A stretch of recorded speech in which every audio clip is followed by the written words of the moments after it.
6 വർഷം നീണ്ട നിയമ പോരാട്ടത്തിനും 20 മാസം നീണ്ട വിചാരണയ്ക്കും ശേഷം പെരിയ ഇരട്ടക്കൊലക്കേസിൽ 10 പ്രതികൾക്ക് ഇരട്ട ജീവപര്യന്തവും 2 ലക്ഷം രൂപ പിഴയും. കൊച്ചിയിലെ പ്രത്യേക CBI കോടതിയാണ് ശിക്ഷ പ്രഖ്യാപിച്ചത്.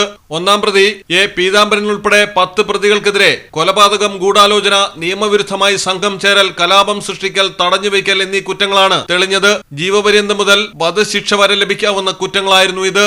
പെരിയ മുൻ ലോക്കൽ കമ്മിറ്റി അംഗമായ A Peethambaran, Saji C George, KM Suresh, K Anilkumar, Gijin, R Sreerag, A Ashwin, Subeesh, 10ാം പ്രതിയായ T രഞ്ജിത്ത്, 15ാം പ്രതി A സുരേന്ദ്രൻ എന്നിവർക്കാണ് ഇരട്ട ജീവപര്യന്തം വിധിച്ചിരിക്കുന്നത്. മുൻ MLA KV കുഞ്ഞിരാമൻ അടക്കം 4 CPM നേതാക്കൾക്ക് 5 വർഷം തടവും 1000 രൂപ പിഴയുമാണ് ശിക്ഷിച്ചിരിക്കുന്നത്. പിഴത്തുകകൾ കൃപേഷിന്റെയും ശരത് ലാലിന്റെയും കുടുംബത്തിന് കൈമാറണമെന്നും കോടതി വിധിച്ചിട്ടുണ്ട്.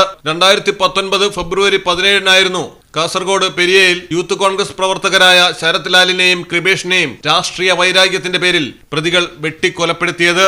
രാഷ്ട്രീയ കൊലയല്ല, വ്യക്തിപരമായ വിരോധത്തിന്റെ പേരിലുള്ള കൊലയെന്ന് പറഞ്ഞ് CPM നിസ്സാരവൽക്കരിക്കാൻ ശ്രമിച്ച കേസിലാണ് CBI കോടതി ജില്ലാ സെക്രട്ടേറിയറ്റ് അംഗമടക്കം കുറ്റക്കാരാണെന്ന് കണ്ട് ശിക്ഷ വിധിച്ചിരിക്കുന്നത്. വയോധികനാണെന്നും പ്രായമായ അമ്മയെ നോക്കണമെന്നും മുൻ MLA KV കുഞ്ഞിരാമൻ കോടതിയോട് വിധിക്ക് മുൻപ് അപേക്ഷിക്കുകയുണ്ടായി.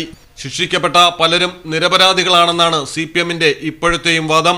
മലയാളം ടെലിവിഷൻ, കാസർഗോഡ്.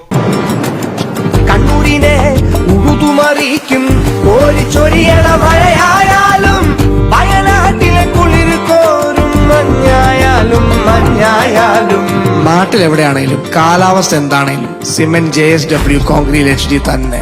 നാട്ടിലെവിടെയാ?